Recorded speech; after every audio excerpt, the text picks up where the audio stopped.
IATV. I am Eyitayo Kofoworola. The World Health Organization has said that more than two-thirds of Africans might have contracted COVID-19 in the last 2 years, which is said is 95 times more than reported cases of infections.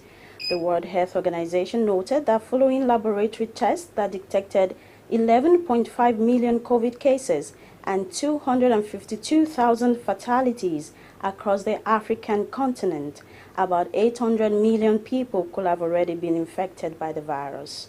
The Director General of the organization's Africa branch, however, noted that the study is still being peer-reviewed.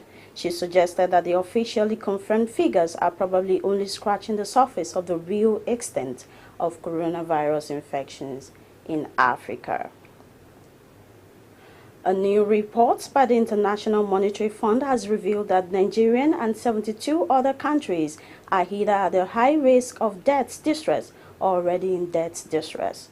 The report noted that low-income countries face fewer debt challenges today than they did 25 years ago because of the heavily indebted Poor Countries Initiative, which slashed unimaginable debt burdens across sub-Saharan Africa and other regions.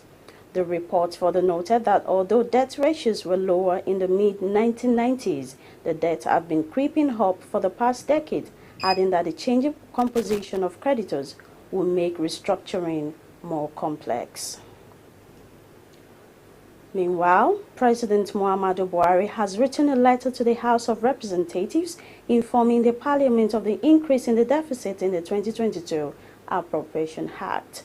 Buhari revealed that the deficit has risen by 965.42 billion naira to 7.35 trillion naira. Consequently, he announced that the federal government will borrow funds to fill the gap.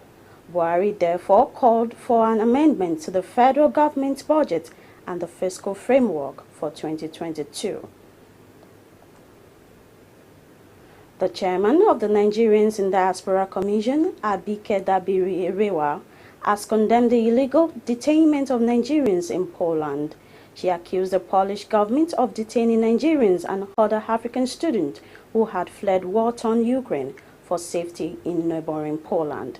Dabiri-Erewa made the lamentation at the start of a 2-day psychosocial trauma clinic for Ukraine returnees organized by the National Commission for Refugees, Migrants and Internally Displaced Persons, NIDCOM.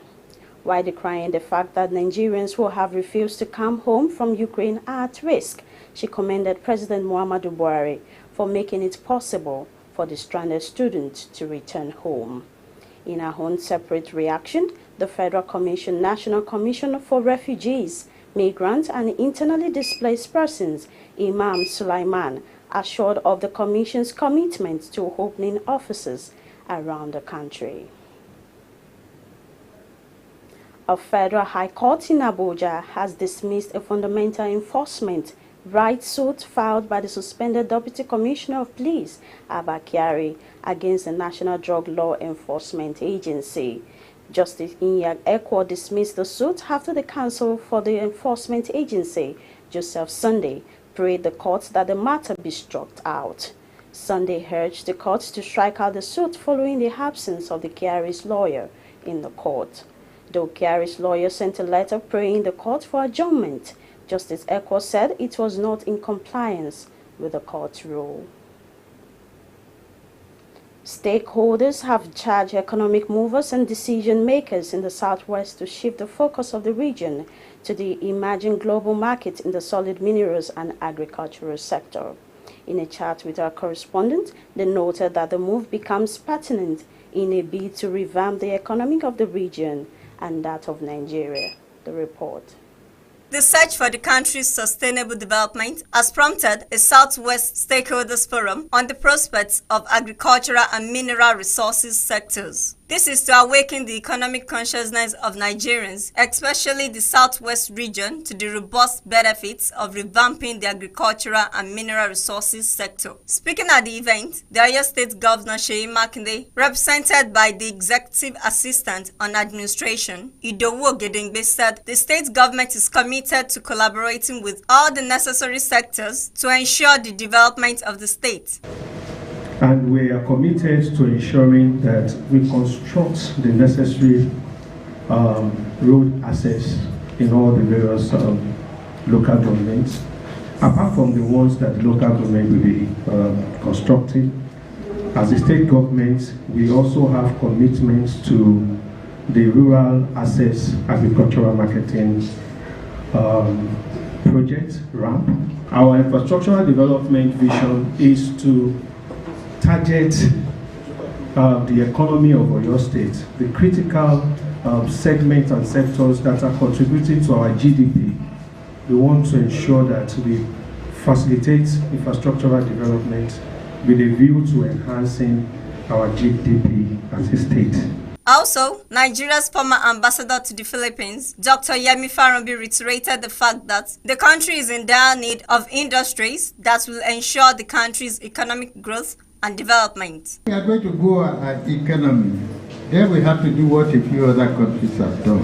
And look at the geological survey of Nigeria and look at the southwest. There is no local government of the 117 that is put in the constitution that hasn't a mineral resource, not one. As a matter of fact, we know that the bulk of the gemstones that we import into this country were carried away as laterite from Oyo North. So all we need to do for our economy to grow, to expand, is to look at these mineral resources in each of the local governments. Instead of exporting them as raw material, can we begin to refine and process them?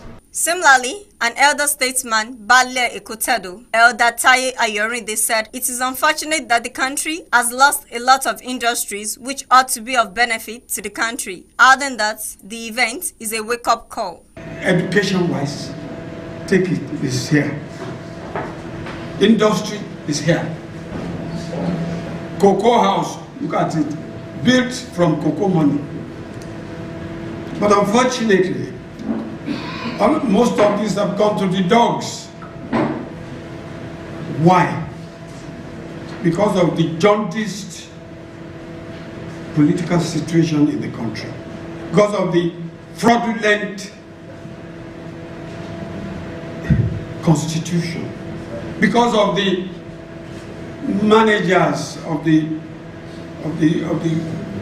country called Nigeria that are not performing as laid down by God, where honest